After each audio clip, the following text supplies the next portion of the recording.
Hello viewers, मेरा नाम है मनमीत कौर और आज हम इस वीडियो में जानेंगे कोल्ड एंड कफ क्या होते हैं, क्यों होते हैं और हम इसे कैसे ठीक कर सकते हैं। तो basically cold and cough is not the part of the immune system, but when immune system react then the cold cough start and fever also.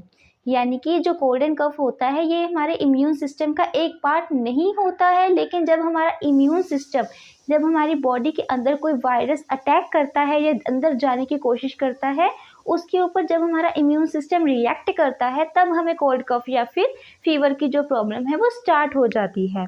यानी कि जो हमारा इम्यून सिस्टम है वो हमारे नाक को बहाना स्टार्ट कर देता है, ताकि अगर नाक के थ्रू कोई वायरस अंदर जा रहा होगा तो वो उस लिक्विड के थ्रू बाहर आ जाए, या फिर वो हमारे गले में ऐसी खराश पैदा करते हैं जिससे कि जो खराश पैदा करने वाले कीटाणु वायरस हैं वो हमारी खांसी के ज़रिए शरीर से बाहर निकल जाए, या फिर जब हम स्नीजिंग करते हैं तो जो नाक से प्रेशर निकलता है उसके थ्रू जो है वो वायरस बाहर फेंकने की कोशिश करता है।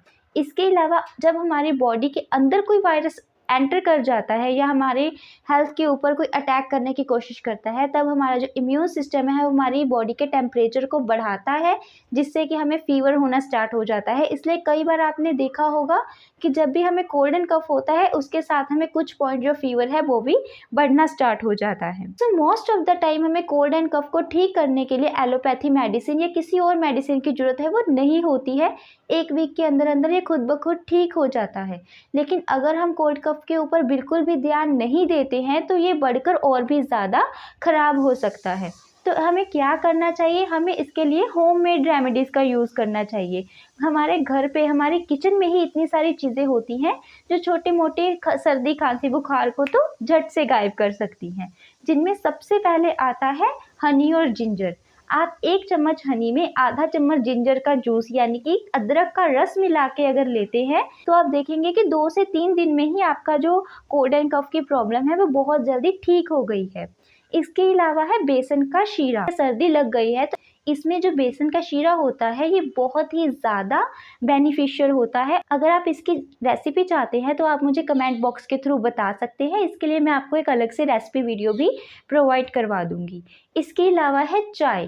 बेसिकली तो चाय हमारी हेल्थ के लिए बिल्कुल भी अच्छी नहीं होती है, लेकिन जब आपको कोल्ड कफ होता है तो आप इसे एज अ मेडिसिन भी यूज़ कर सकते हैं। जो आप रेगुलर चाय लेते हैं, चाहे ग्रीन टी लेते हैं या नॉर्मल दूध वाली चाय लेते हैं, अगर आप उसमें 5 से 6 तुलसी के पत्ते, 5 से 6 आप काली मिर्च के दाने और थोड़ी सी अजवाइन डालकर पीते हैं तो इससे आपको कोल्ड कफ ऑल्सो फीवर में भी बहुत ज़्यादा हेल्प मिलती है। और थोड़ा सा 2 से 3 चम्मच हनी ऐड करके भी पी सकते हैं, तो ये भी आपको जो है कोल्ड कफ में काफ़ी ज़्यादा हेल्प करती है। मेरा एक फेवरेट तरीका है, एक स्वालिन की टैबलेट आती है जो आपको किसी भी मेडिकल स्टोर पर आराम से मिल जाएगी। आप उस स्वालिन की टैबलेट को लाकर उसका पीस कर अच्छी तरह से पाउडर बना लीजिए और उसमें 1 चम्मच शहद का मिलाकर उसे दिन में 2 बार या 3 बार भी आप ले सकते हैं।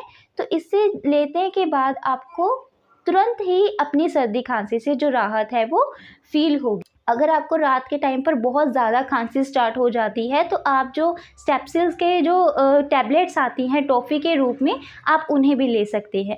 अगर आपको ये वीडियो अच्छा लगता है तो वीडियो को लाइक करें, चैनल को सब्सक्राइब करें एंड थैंक्स फॉर वॉचिंग।